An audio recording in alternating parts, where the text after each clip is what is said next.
And we are back. Welcome back to the channel, dudes. My name is Lag, and today I'm going to be showing you how to get a free Winters Howl on the map Classified. If you go on to enjoy the video, make sure you subscribe, turn on notification bells, and drop a like. Now, it is possible this is just some sort of side quest and not the full Easter egg. I got an achievement, but I have no clue. So, without further ado, here's how you get the Winters Howl. So, you need to build Pack-a-Punch on this map, so you're looking for 3 parts. First part can spawn right there on the desk.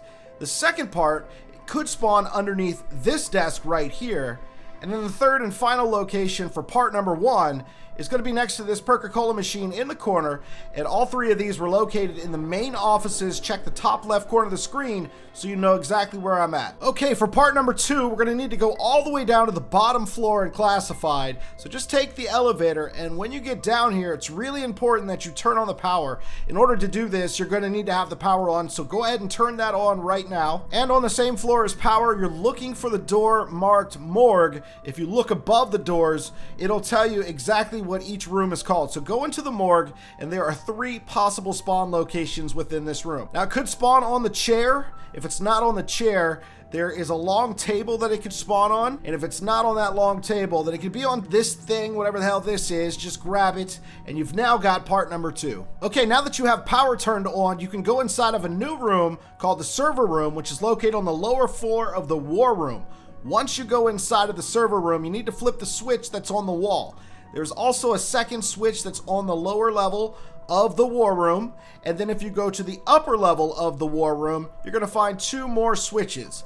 Once all 4 are switched, you can now teleport into the panic room, where you're going to find that third and final Pack-a-Punch part. Okay, all you need to do is take the teleporter that's in the center of the war room, and it's going to teleport you into the panic room. Now, a lot of you guys will recognize this who played 5. This is where the old Pack-a-Punch machine used to be at. And where the Pack-a-Punch machine used to sit at is where you're going to find that third part. It's pretty big and obvious. Careful when you go to leave the room, though. I'm pretty sure the dogs will try to ambush you. That's happened to me a few times, so I think that's a regular thing. So just be ready for some hellhounds. So there's 2 crafting tables on this map. I would just go take the elevator back up to the one that's close to spawn room, and then you can craft it on the crafting table.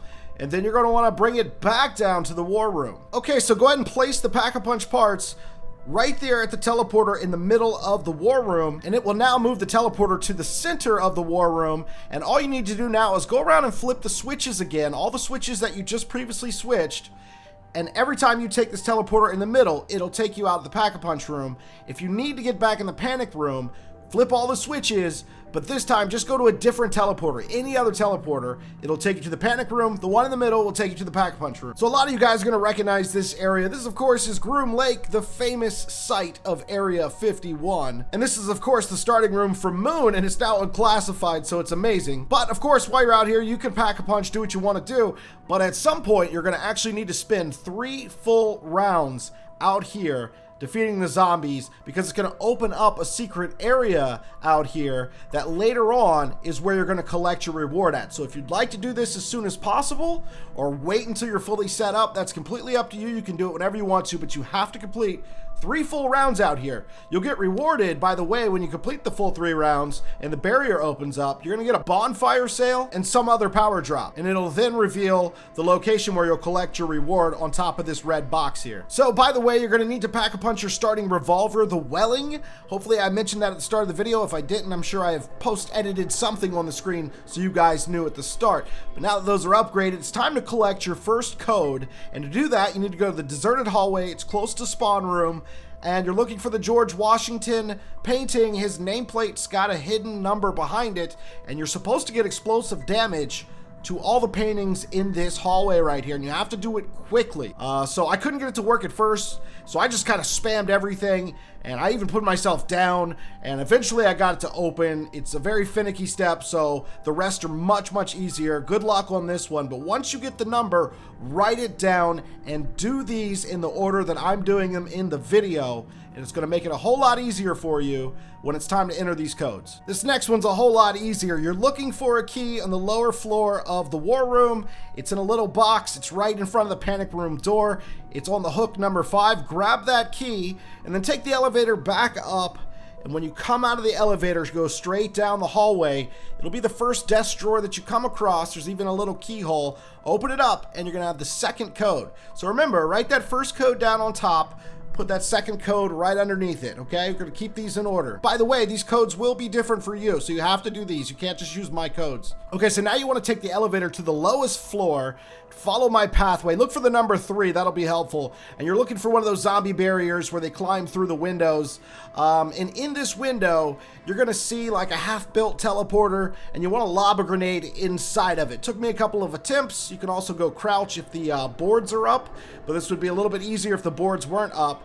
And once you do it correctly, a picture with a number will show up right there next to the barricade. Go ahead and write that number down as your third number. Okay, so it's time for the last code, and you have to get back into the panic room by flipping the switches that are located in the war room in a specific order. So go up to the upper war room and flip the switch that's furthest away from the stairs. The next one you want to flip is down in the server room. Third one you're going to flip is the one closest to the stairs on the upper level of the war room. And finally, the last one you want to flip is at the bottom of the stairs located on the lower level of the war room. But remember, don't take the center teleporter because that one takes you to Pack-a-Punch. Take any other teleporter and it'll take you to the panic room. Once you're inside the panic room, you'll see a television on the left-hand side of the room that is now just showing static. If you go up and hold square on it, it's going to move backwards and reveal another code. That's your fourth and final code. So now you want to input these codes in the order that I showed you how to collect them within the lower level of the war room. There is a machine, and you go up and you shoot each number until it gets to the correct number. You put in the 4-digit number and then hit square, and you're going to listen for a noise. You'll know you did it correctly. And then you're going to do the same thing for the second number. Put in all 4 numbers, then press square, again for the third, and again for the fourth. And once you do the fourth one, the screen's going to light up on the front and let you know you did it correctly. Now, this is pretty tough to do solo because the zombies are really fast and you don't get much of a break to put in the numbers. So you're gonna be spending a lot of time just leading the zombie far away and sprinting back to it. Or if you have some elixirs that could help you with this, I would suggest using them. So finally, you just wanna set all of the levers again in no particular order. Just go ahead and flip all the switches and then hop in that center teleporter, and you'll go back out to Groom Lake, Area 51, the Pack-a-Punch room. And you already did, hopefully you already did your 3 rounds out there. You open the side barrier, and now you can go up to that box and you can open it up, and you're gonna get the Winter's Howl. You can also just put this thing inside the Pack-a-Punch machine and upgrade it if you want to. And it's a pretty weird quest because you can get this Winter's Howl out of the mystery box. I'm not sure if that's intended, a little oversight by Treyarch. Maybe it's not supposed to be in the box and this is the only way you're supposed to be able to get it. But for now, it's in the box and you can do this and you get an achievement for it. So hopefully you guys enjoyed the tutorial. If you did, please drop a like on it. Subscribe if you're new. And as always, it's been your boy Laggin24, and I will see you next time.